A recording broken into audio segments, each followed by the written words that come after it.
Peace everyone, welcome back to Gigonomics. So today, instead of sitting behind the desk and just talking about medical carrier work, I'm taking you with me.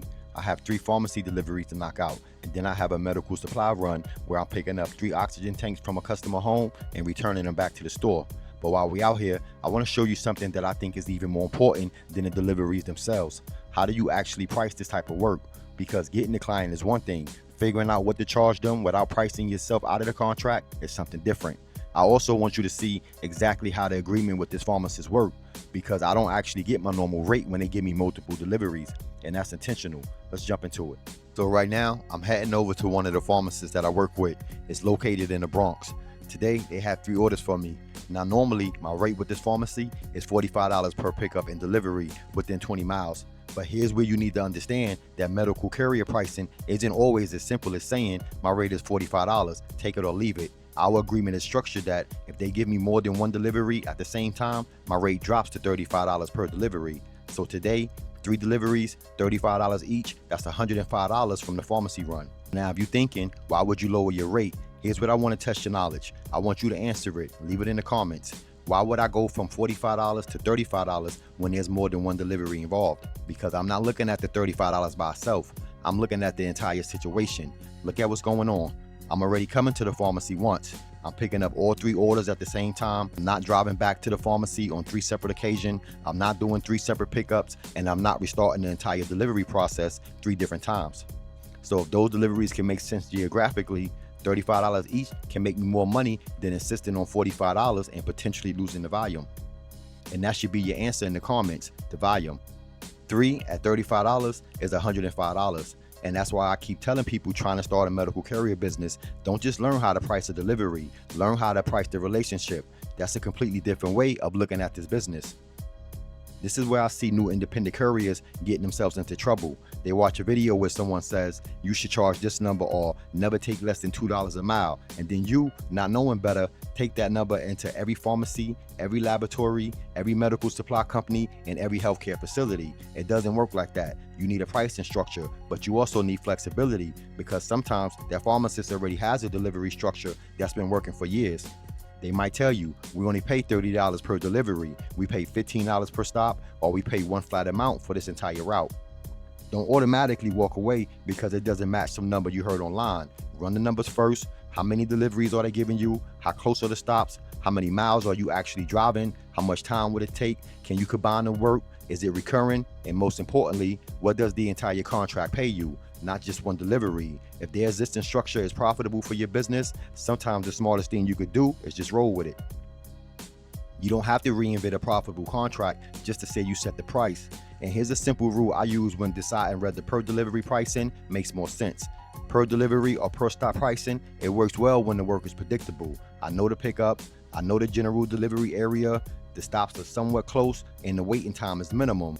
I have enough information to know what I'm getting myself into. That's when 35, 45, or whatever rate you negotiated per delivery can make more sense. But the more unpredictable that job becomes, the less comfortable I am with a simple per delivery rate. If you asking me to wait around, make multiple unknown stops, drive outside of my normal service area, or stay available for an open-ended period, now we may need to talk about an hourly rate, a route rate, mileage, waiting time charge, or a custom contract rate. That's the difference. Predictable work can be priced per delivery, but unpredictable time, it needs to be protected. Don't lock yourself into a $35 delivery that ends up consuming 2 to 3 hours of your day. All right. So let's see. Deliveries must use service interest at the rear of the building. But in this case, I could just... Oh my God. To the rear of the building.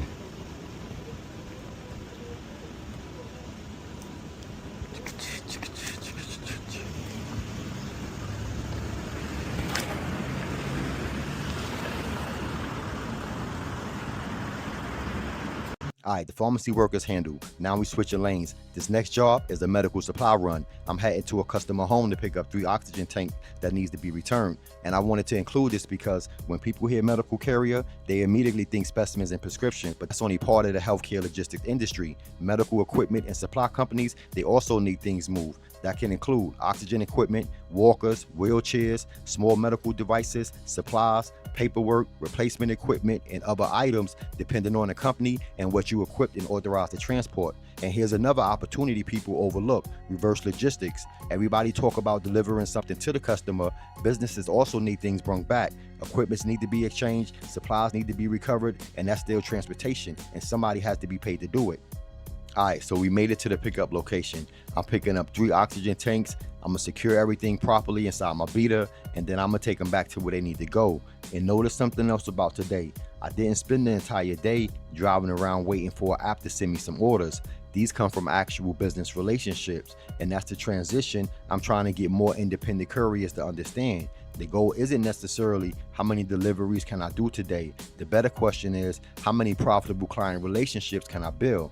Because one pharmacy that calls you consistently can be worth more than dozens of random deliveries. One medical supply company can turn one return like this into recurring work. And once the client trusts you, you're now in position to talk about scheduled routes, overflow coverage, backup courier service, stat deliveries, and additional work. That's how one delivery can become a client. And I know some of y'all are going to immediately start adding up the numbers. That's fine. You should know your numbers, but don't make the mistake of watching this video and thinking the lesson is just Corey made this much money today. That's not the lesson. The lesson is how the work was created and structured. 3 pharmacy orders, it didn't require 3 separate pharmacy trips. My regular $45 rate became $35 each because the value made the discounted rate worthwhile. And then I had another healthcare logistic job involving medical equipment. That's how you start thinking like a courier business owner instead of someone waiting for the next delivery notification. If I was trying to start a medical courier business today, I wouldn't spend all week searching Google for medical courier contracts near me. I'll start out by identifying the businesses in my area that already have transportation problems. And instead of calling them just saying, do you need a courier? I'll start by finding out, what are you currently doing with your deliveries? Who handle your overflow? What happens when your regular driver isn't available? Do you have scheduled deliveries? Or do you have equipment or supplies that needs to be returned? Those are the questions that uncover the work, and then you price what the client actually needs. Don't never throw a price out before you even understand the job. So that's basically my day. 3 pharmacy deliveries, a medical supply return involving 3 oxygen tanks, and more importantly, another example of what medical carrier work can actually look like when you build in direct relationships instead of depending completely on delivery apps. And remember this, have a rate, know your minimum, know your operating cost, but don't become so rigid with your pricing that you talk yourself out of profitable recurring work. Sometimes $45 for 1 delivery makes sense. Sometimes $35 each for 3 deliveries make more sense. Sometimes you shouldn't charge per delivery at all. Price the work that's actually in front of you. And if you're trying to build your own courier business, that's what I'm going to continue to show you on this channel. Not just where the opportunities are, but how these jobs actually work when you get them. Stay safe, stay blessed, get to your hustle. Peace.